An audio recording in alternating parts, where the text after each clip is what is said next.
কারণ ইবাদত আল্লাহর অবশ্যই করবেন, তবে এই ইবাদত কবুল হওয়ার কিছু শর্ত রয়েছে। তন্মধ্যে অন্যতম ইবাদত কবুল হওয়ার শর্ত হলো বাবা মায়ের সন্তুষ্টি। বাবা মায়ের সন্তুষ্টি। বাবা মা যদি আপনার উপর অসন্তুষ্ট থাকে তবে আপনার ইবাদত আল্লাহ পর্যন্ত গিয়ে পৌঁছবে না।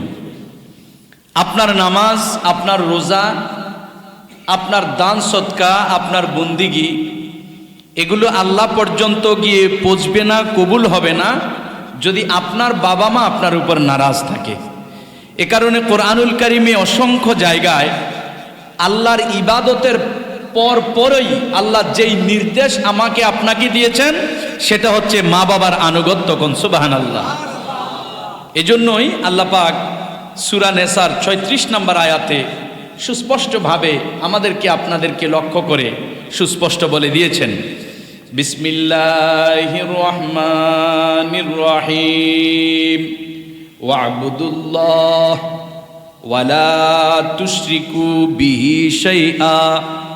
আল্লাহ বলেন ওয়া'বুদুল্লাহ, হে আমার বান্দারা, আমি আল্লাহ পাকের ইবাদত করবা, আমি আল্লাহর বন্দিগি করবা, আমি আল্লাহর দাসত্ব করবা। ওয়ালা তুশরিকু বিহি, এবং তোমরা কেউ আমি আল্লাহর সাথে শরীক করবা না, অংশীদারিত্ব করবা না। যেই কাজ করলে শিরক হয় ওই ধরনের কাজ থেকে তোমরা বিরত থাকবা। এই নির্দেশটা কার? আরো জোরে বলেন কার? আল্লাহ বলেন, বান্দারে আমি আল্লাহর বন্দিগি করবা এবং শরীক করা থেকে বিরত থাকবা। পাশাপাশি আমার আল্লাহ আপনাকে আমাকে বলছেন ওয়াবিল ওয়ালিদাইনি ইহসানা। আল্লাহ বলেন আমি আল্লাহর বন্দিগি করবা, মুক্তির জন্য যদি মনে করো আমি আল্লাহ পাকের বন্দিগি যথেষ্ট, এটা তোমাদের ভুল ধারণা হবে। যদি মুক্তি পেতে চাও রে আমার বান্দা, আমি আল্লাহ পাকের ইবাদতের পাশাপাশি ওয়াবিল ওয়ালিদাইনি ইহসানা, তোমার বাবা এবং তোমার দুঃখিনী মা উভয়ের প্রতি তুমি সদাচরণ করতে হবে। জোরে কোন সুবহানাল্লাহ। আল্লাহর পেয়ারা হাবিবের হাদিস মুবারকের দিকে তাকাইলে আমরা দেখতে পাই রে বাজান, যেই হাদিস শরীফটা বুখারী শরীফ আর মুসলিম শরীফের মধ্যে রয়েছে, নবীজির একজন সাহাবী, ওনার নাম আব্দুল্লাহ ইবনে মাসউদ রাদিয়াল্লাহু তাআলা আনহু, একদিন নবীজির কদম মোবারকে যায়া কয়, নবী গো,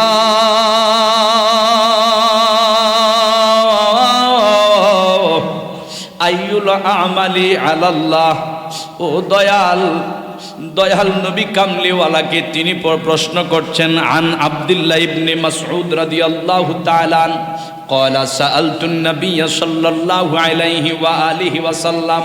আব্দুল্লাহ ইবনে মাসউদ বলছেন, আমি আল্লাহর পেয়ারা হাবিবকে জিজ্ঞেস করলাম, আল্লাহর নবীজির কদম মোবারকে জানতে চাইলাম, আইয়ুল আমালি আহাব্বু ইলাল্লাহি তাআলা। নবী গো, আমি জানতে চাই আপনার কদম মোবারকে আমরা সকাল থেকে সন্ধ্যা পর্যন্ত এবং সন্ধ্যা থেকে আবার সকাল পর্যন্ত কত রকমের বন্দিগি করি, কত রকমের ইবাদত করি, তাসবিহ তাহলিল করি গো ইয়া রাসূলুল্লাহ, ইয়া হাবিবাল্লাহ। আমাদের যত ইবাদত, আমাদের যত বন্দিগি, সমস্ত বন্দিগির মধ্যে জানতে চাই আল্লাহ পাক সবচেয়ে বেশি কোন বন্দিগিটা পছন্দ করে। সুবহানাল্লাহ। ইয়া রাসূলুল্লাহ, বন্দিগির অভাব নাই, কত রকমের ইবাদত, কত রকমের বন্দিগি, আপনার কদমে জানতে চাই সমস্ত বন্দিগির মধ্যে কোন বন্দিগিটা আল্লাহর নিকট সবচেয়ে বেশি প্রিয়। আমার নবী কয়, আসসালাতু লিওয়াক্তিহা, নামাজ, ফরজ নামাজ যে পড়বা এই নামাজটা ওয়াক্ত মতো আদায় করাটাই হচ্ছে আল্লাহর নিকট অধিক প্রিয়। বলেন সুবহানাল্লাহ।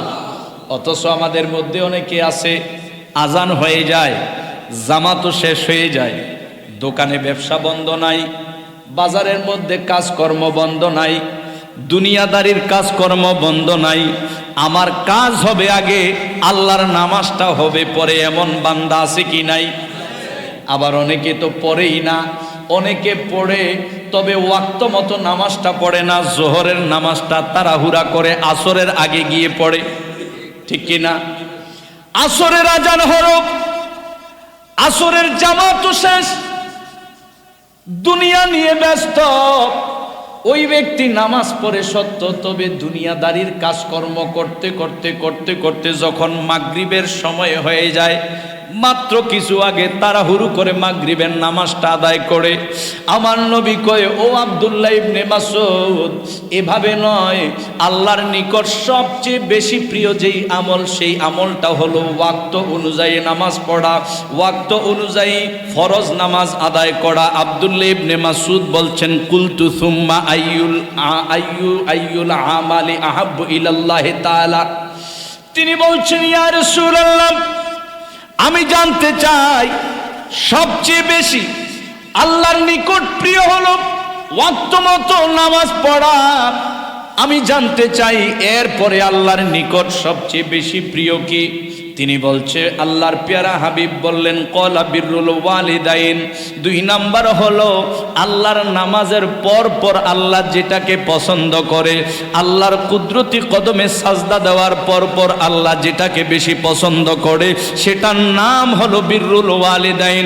সেটা হলো সন্তান তার বাবা মার সাথে সদাচরণ করবে, সন্তান তার বাবা মার সাথে সুমিষ্ট ভাষায় কথা বলবে, সন্তান তার বাবা মার সাথে নমনীয়তার সাথে নম্র সুরে কথা বলবে, ভদ্রতার সঙ্গে কথা বলবে। আমার আল্লাহর ইবাদতের সঙ্গে সঙ্গে দাসত্বের সঙ্গে সঙ্গে যেই কাজটা আল্লাহ বেশি পছন্দ করে, সেটা হলো মা বাবার সাথে সুন্দর আচরণ। বলেন সুবহানাল্লাহ। আব্দুল্লাহ ইবনে মাসউদ বলেন, কুলতু আইয়ু, এরপর আমি জানতে চাইলাম, দয়াল 3 নম্বরে আল্লাহ কোন কাজটা বেশি পছন্দ করে? আমার নবী কয়, ক্বালা আল জিহাদু ফি সাবিলিল্লাহ। 3 নাম্বার আল্লাহ 1 নাম্বার আল্লাহর বন্দিগি, আল্লাহর নামাজ, আল্লাহর কুদরতি কদমে সাজদা। 2 নাম্বার হলো মা বাবার খেদমত। 3 নাম্বার হলো ইসলামকে উজ্জীবিত করার জন্য, ইসলামের পতাকাকে উড্ডীয়মান করে রাখার জন্য, ইসলামকে জিন্দা করার জন্য, বিশ্বব্যাপী ইসলামকে প্রচার প্রসার করার জন্য আমার আল্লাহ 3 নাম্বারে যেই জিনিসটা সবচেয়ে বেশি পছন্দ করে, এটা হলো আল্লাহর রাস্তায় জিহাদ করা। অর্থাৎ নিজের জীবনের মায়া পরিত্যাগ করে সম্পদের মায়া, সন্তানাদির মায়া, বিবির মায়া, যেই মা বাবাকে আল্লাহ পছন্দ করে, ভালোবাসলে ওই মা বাবার মায়া পর্যন্ত ত্যাগ করে আল্লাহর পথে নিজের জীবনকে বিসর্জনের উদ্দেশ্যে জিহাদ করাটাকে আল্লাহ পছন্দ করে। বলেন সুবহানাল্লাহ। আল্লাহর পেয়ারা হাবিবের একজন সাহাবী, ওনার নাম হযরত জাহিমা। একদিন আল্লাহর নবীর কদম মোবারকে যায় কয়, নবী গো, ইয়া রাসূলুল্লাহ, ইয়া হাবিবাল্লাহ, আমার জিহাদ করার জন্য বড় ইচ্ছা। এগো দয়াল, আমার মন চায় আমি জিহাদ করতে করতে আল্লাহর রাস্তায় শহীদ হয়ে যাই। আমার মন চায় আমি তরবারি হাতে নিয়ে জীবনের মায়া ত্যাগ করে ওই কাফেরদের তরবারির আঘাতে আমার দেহকে ক্ষত বিক্ষত করে টুকরো টুকরো করে আল্লাহর রাস্তায় আমি কোরবানি হয়ে যাই। নবী গো, আপনি মেহেরবান করে আমারে অনুমতি দেন। আপনি যদি অনুমতি দেন আমি আল্লাহর রাস্তায় জিহাদ করব, আপনি নবীর রাস্তায় জিহাদ করব। আমার নবী কয়, জাহিমা, জানতে চাই তোমার ঘরে তোমার মা জীবিত আছে কিনা? জাহিমা কয়, নবী, অবশ্যই আমার মা জীবিত, আমার মার বয়স হয়ে গেছে, আমার মা জীবিত আছে।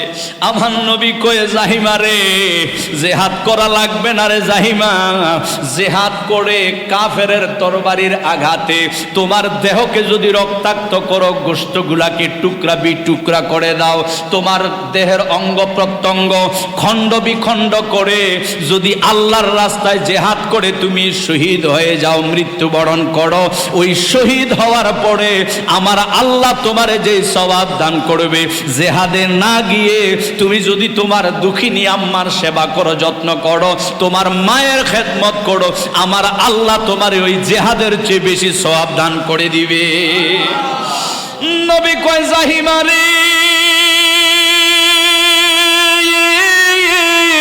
ওই যুদ্ধের ময়দানে গিয়ে তরবারি হাতে নিয়ে ওই যুদ্ধের ময়দানে তুমি জান্নাত তালাশ করতে চাও, যুদ্ধের ময়দানে জান্নাত তালাশ করো না, তরবারি হাতে নিয়ে জান্নাত তালাশ করো না।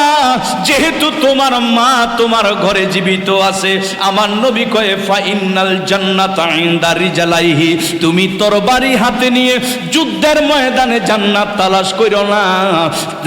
জান্নাত যদি তালাশ করতে চাও, তোমার মায়ের সামনে গিয়ে তোমার মায়ের কদমের নিচে জান্নাত তালাশ করলে তোমার মায়ের কদমের নিচে তুমি জান্নাত পেয়ে যাবে। ইনদা রিজালাইহা, মায়ের কদমের নিচে সন্তানের কি? বেহেশত বা জান্নাত।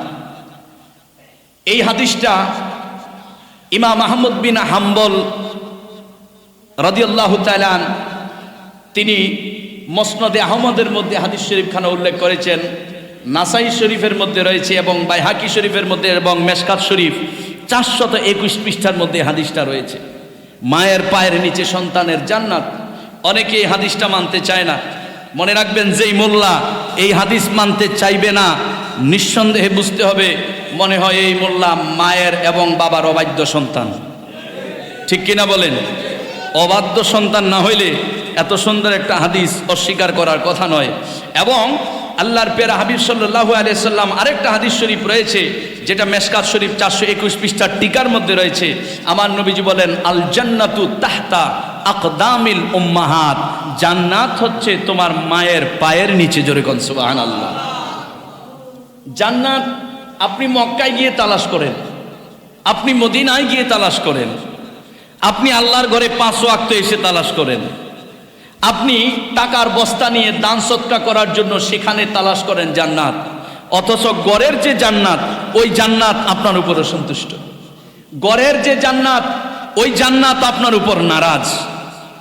তবে খোদার কসম মনে রাখবেন, মক্কায় গিয়ে মদিনায় গিয়ে আপনি জান্নাত পাবেন না। জান্নাত যদি মক্কায় মদিনায় গিয়ে পেতে চান, আল্লাহর ঘরে 5 ওয়াক্ত এসে যদি জান্নাত পেতে চান, আগে ঘরের জান্নাতকে সন্তুষ্ট রাখতে হবে, আগে ঘরের জান্নাতকে ঠিক রাখতে হবে, ঘরের জান্নাতের খিদমত করতে হবে, ঘরের জান্নাতের জন্য নিজের জীবনকে কোরবানি দিয়ে দিতে হবে।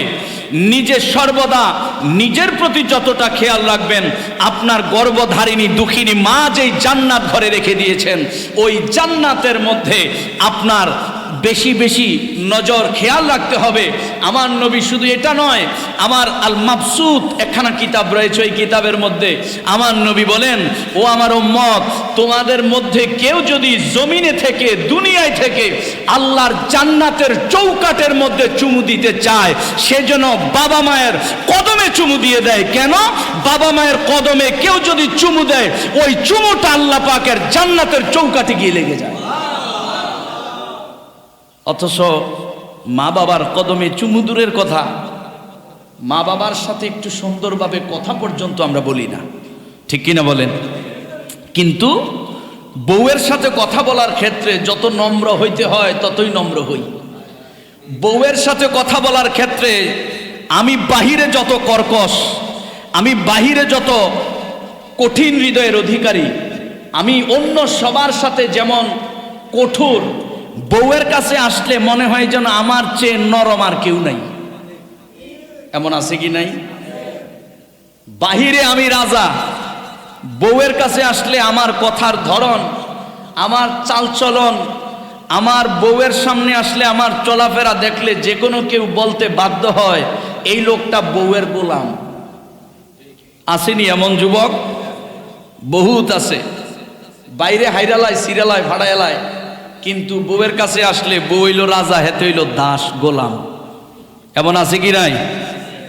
এমন বহুত আছে। আরে বেটা, গোলাম যদি সাজতে হয় মায়ের সামনে সাজ, গোলাম যদি সাজতে হয় বাবার সামনে সাজ, আল্লাহ তোকে 2 জাহানের বাদশা বানিয়ে দিবে। অর্ধাঙ্গিনী যে বউ চায় যে আমার স্বামী আমার গোলাম থাকবে আর আমার শ্বশুর শাশুড়ির সাথে মন্দ আচরণ করবে, ওই বউকে তালাক দেওয়া ওয়াজিব। ওই বউকে তালাক দেওয়া কি ওয়াজিব। আর আমরা বউকে তালাক দিমু দূরের কথা, মারে তালাক দিয়ে লাই বউয়ের জন্য। বাবারে তালাক দিয়ে দেয় বউয়ের জন্য, বউ খুশি থাকুক, মা যাক, বউ সন্তুষ্টি থাকুক, বাবা চলে যাক। আমার নবীজির আমলে আপনারা জানেন একটা হাদিস শরীফ, আমার নবীজির সময় একজন যুবক ছিল, যার নাম আলকামা। নাম কি? আলকামা। খুব পরহেজগার একজন ব্যক্তি। এই সে যুবক না, যেই যুবক সাহাবী। সাহাবীদের মর্যাদা যে কি গত জুমায় আমি বলেছিলাম।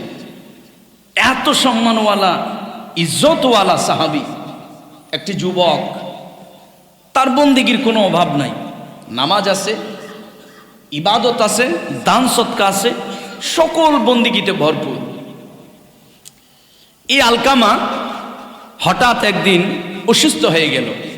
অসুস্থতার পর্যায়ে এমন পর্যায়ে গিয়ে পৌঁছল, তার জবান বন্ধ হয়ে গেছে, মৃত্যু শয্যায়, মুমূর্ষু অবস্থায়।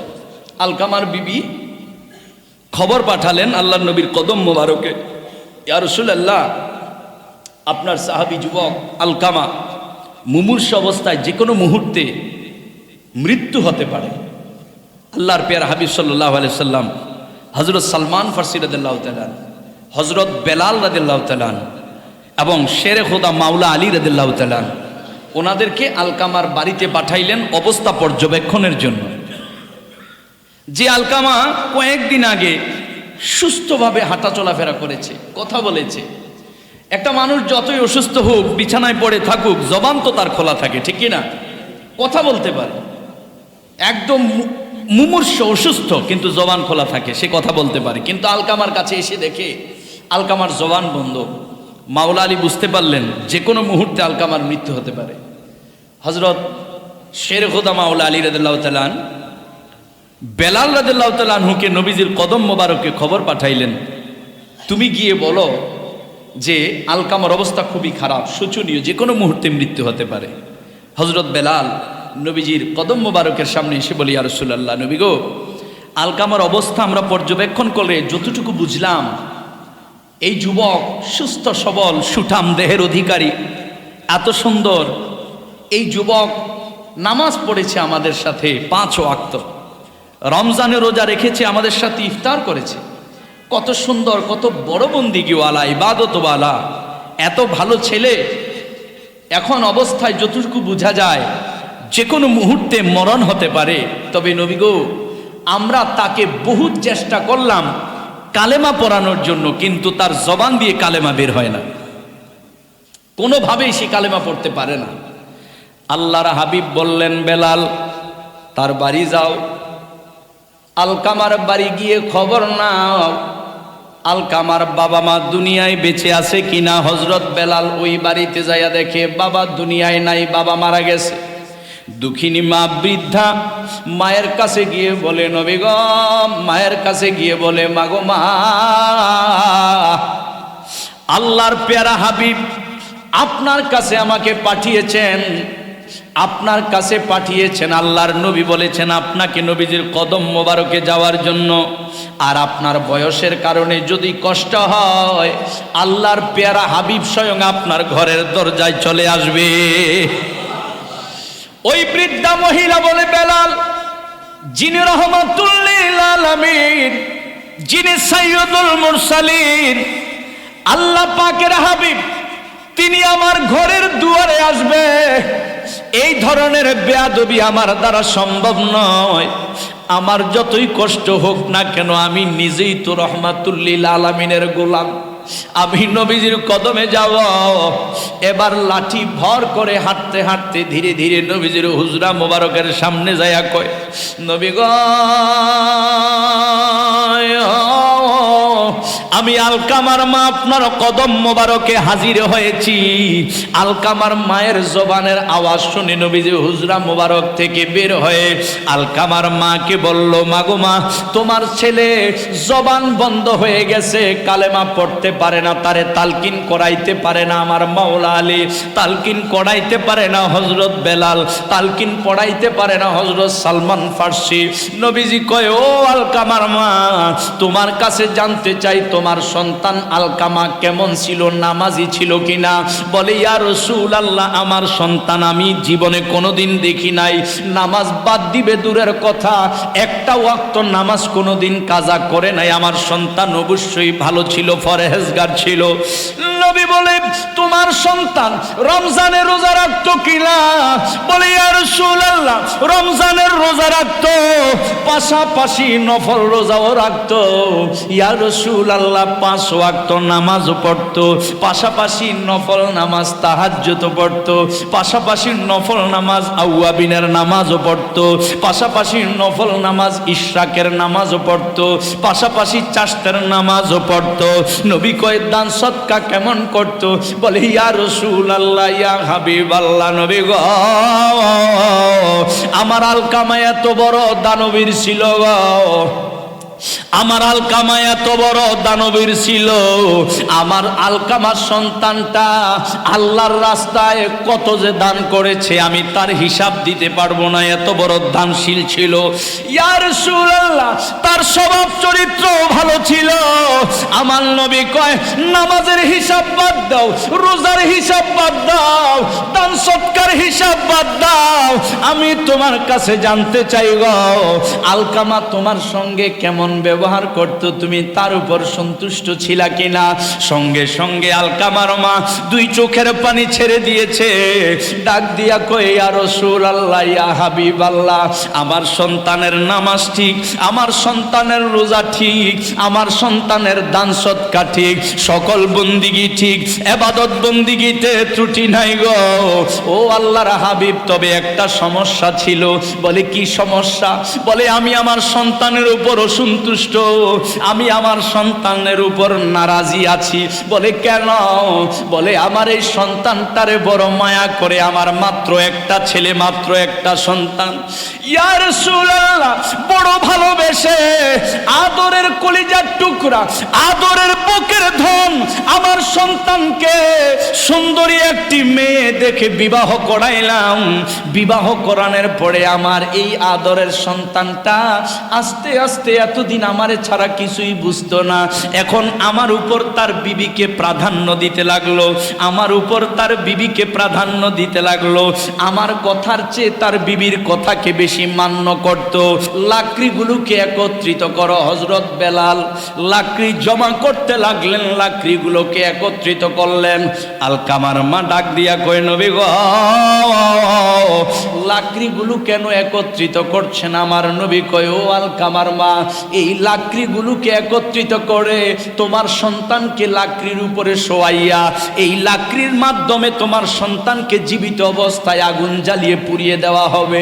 আলকামার মা কয় দয়াল গো, আমার বুকের দন, আমার কলিজার টুকরা, আমার সন্তান আমার সামনে আপনি জ্বালিয়ে দিবেন, আমি এটা কেমন করে সহ্য করব?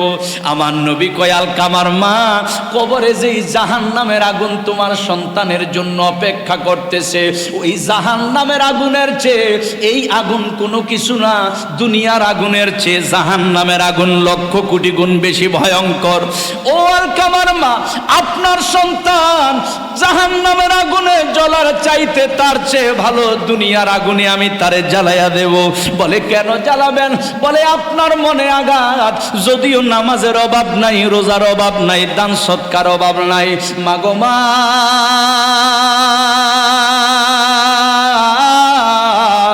আপনার আলকামার জবান কেন বন্ধ আপনি জানেননি? আপনার আলকামার জবান দিয়া কালেমা কেন বাহির হয় না জানেননি? নামাজ আছে, রোজা আছে, তাসবিহ তাহলিল আছে, ইবাদত বন্দেগী আছে গো, দান সদকা আছে, কিন্তু জবান বন্ধ আপনার আলকামার উপর। আপনি অসন্তুষ্টি এই কারণে।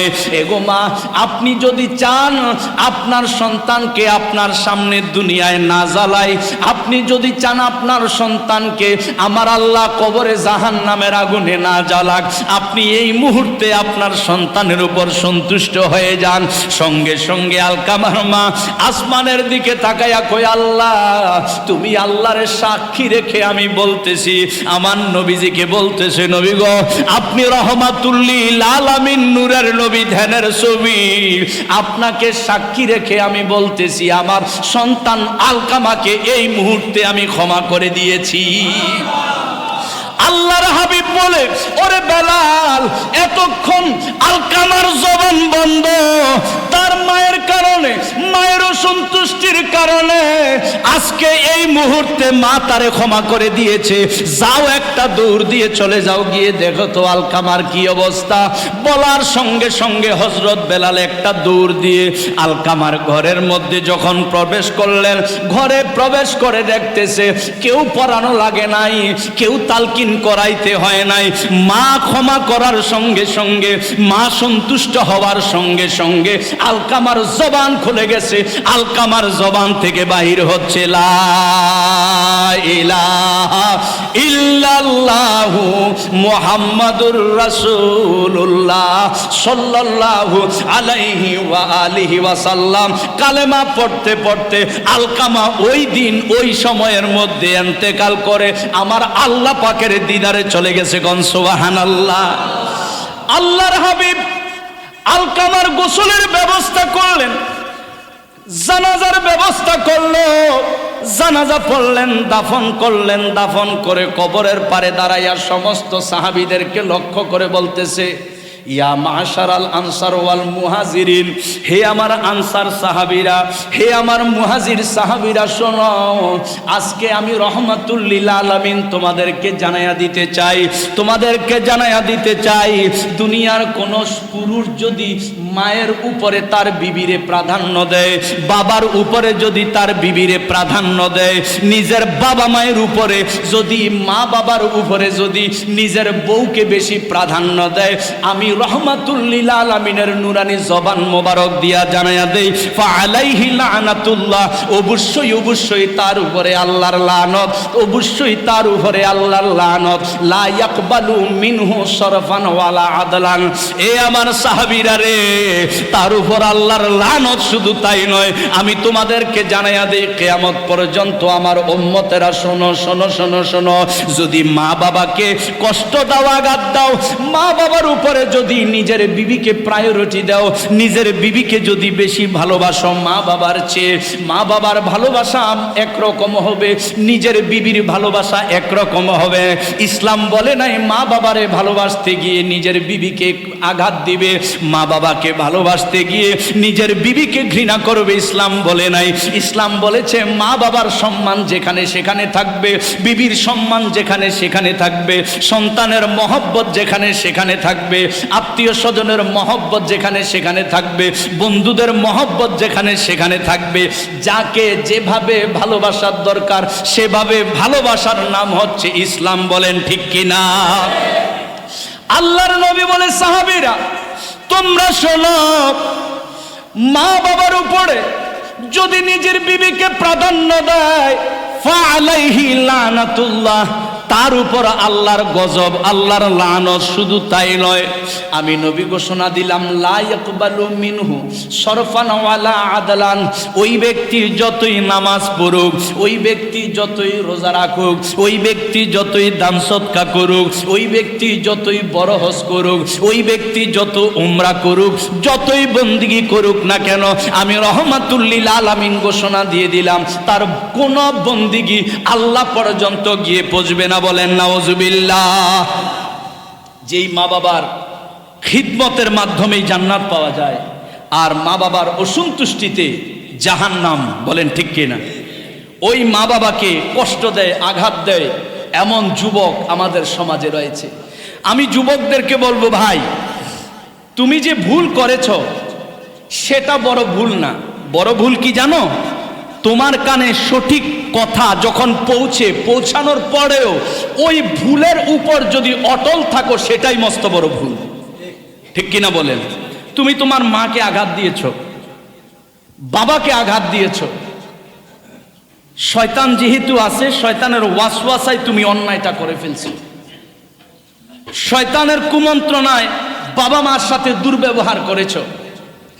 এখন তোমার উপর কর্তব্য হলো, যেহেতু মা বাবার গুরুত্ব কি কোরআন হাদিস থেকে তুমি শুনেছ, তোমার উচিত, তোমার উপর আবশ্যক মায়ের কাছে গিয়ে, বাবার কাছে গিয়ে তুমি ক্ষমা চাওয়া।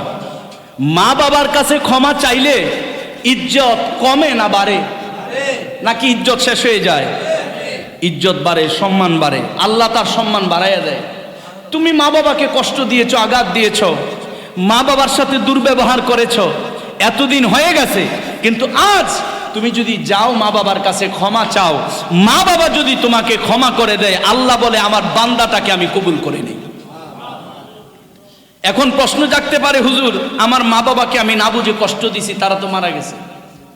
এমন আছে না যে আমি আমার মা বাবাকে কষ্ট দিয়েছি, এখন তারা তো দুনিয়ায় নাই, আমি ক্ষমা পাবো কেমন করে? কারণ সুস্পষ্ট আল্লাহর হাবিবের হাদিস, নবীজি বলেছেন মা বাবার মনে যদি কষ্ট থাকে, আজকে জুমার নামাজ পড়ার জন্য এত কষ্ট করে এসেছি, আমার জুমা পর্যন্ত আল্লাহর দরবারে কবুল হবে না। আমি 5 ওয়াক্ত নামাজ পড়তে মসজিদে যাই, এই নামাজ আল্লাহর দরবারে কবুল হবে না। আমি তিলে তিলে করে 10 টাকা, 100 টাকা, 500 টাকা করে টাকা জমিয়েছি, জীবনে একবার উমরা করব। এত কষ্ট করে তিলে তিলে অর্থ উপার্জন করে জমা করে উমরা করতে গিয়েছি, এত কষ্ট করে ওই উমরা পর্যন্ত ধ্বংস, ওই উমরা পর্যন্ত বিফলে চলে গিয়েছে মা বাবাকে কষ্ট দেওয়ার কারণে, ঠিক কিনা বলেন? তো আমার যত বন্দিগি ক্ষুদ্র ক্ষুদ্র করে করি, সকল বন্দিগি তো ধ্বংস, একটা মাত্র কারণ, সেটা হচ্ছে মা বাবাকে কেন আঘাত দিয়েছি। তো এখন মা বাবা থাকলে আমি তার কাছে ক্ষমা চাইতাম, এখন তো মারা গিয়েছে, কি করব? এখন করণীয় হচ্ছে আপনার মায়ের বাবার কবর বেশি বেশি জিয়ারত করবেন, মা বাবার জন্য বেশি বেশি ক্ষমা চাইবেন।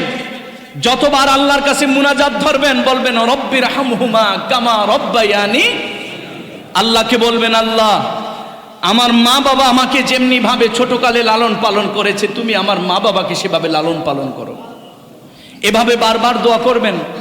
আপনার দোয়ার বরকতে আপনি মিলাদ পড়িয়েছেন, আপনি আপনার মা বাবার নামে অসহায় গরিব দুঃখীদেরকে দান সৎকা করেছেন, মসজিদের কাজ চলতেছে, আপনি আপনার মা বাবাকে উপলক্ষ করে মসজিদের মধ্যে শরিক হয়েছেন, মাদ্রাসা এতিমখানা আপনার মা বাবাকে উপলক্ষ করে এতিমখানায় অর্থ দিয়েছেন, কিংবা এতিমদেরকে খানা খাইয়েছেন, এই সওয়াব আপনার মা বাবার কবরে বকশিশ করে দেন, মা বাবার রুহের মধ্যে বকশিশ করে দেন।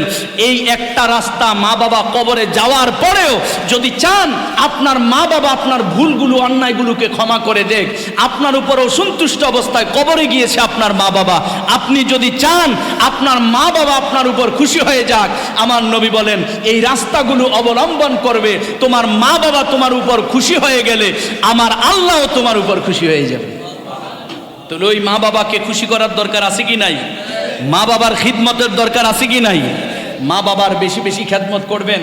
আপনারা জানেন যে বাইজিদ বুস্তামি বিশ্ববিখ্যাত ওলি হয়েছে একমাত্র মা বাবার খিদমতের মাধ্যমে, ঠিক কিনা বলেন?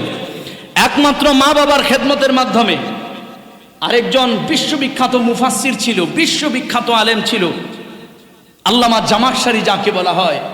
ওই লোকও শাস্তি পেয়েছে, মাকে আঘাতও দেয় নাই। বড় ঘটনা অন্যদিন বলবো।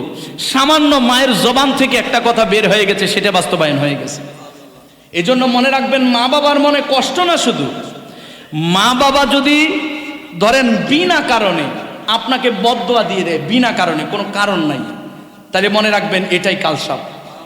আপনার ধ্বংস, দুনিয়া আখিরাত ধ্বংস হওয়ার জন্য এটাই যথেষ্ট, এটাই যথেষ্ট। এ কারণে মা বাবার বদদোয়া থেকে বড় হেফাজত থাকবেন, ভয় থাকবে। মা বাবা সন্তুষ্ট সদা সর্বদা যেন আপনার উপর থাকে, এই খেয়ালটা আপনাকে সর্বদা মনে রাখতে হবে যে আমার মা বাবার সন্তুষ্টি আগে, এরপরে আমার বিবি, এরপরে আমার সন্তান। আমার মা বাবা হলো আমার সবার উপরে, ঠিক কিনা বলেন? ঠিক আজ আপনি আপনার মা বাবার সাথে যেমন আচরণ করবেন, আপনার মা বাবাকে যেমন প্রায়োরিটি দিবেন, আপনার মা বাবাকে আপনি যেমন প্রাধান্য দিবেন, আপনার মা বাবাকে যেমন ভক্তি করবেন, শ্রদ্ধা করবেন, ঠিক আপনার সন্তানরা এগুলো দেখে শিখে, দেখতে দেখতে শিখতে ঠিক আপনার সন্তানটাও আপনার বৃদ্ধকালে সেম আচরণ করবে।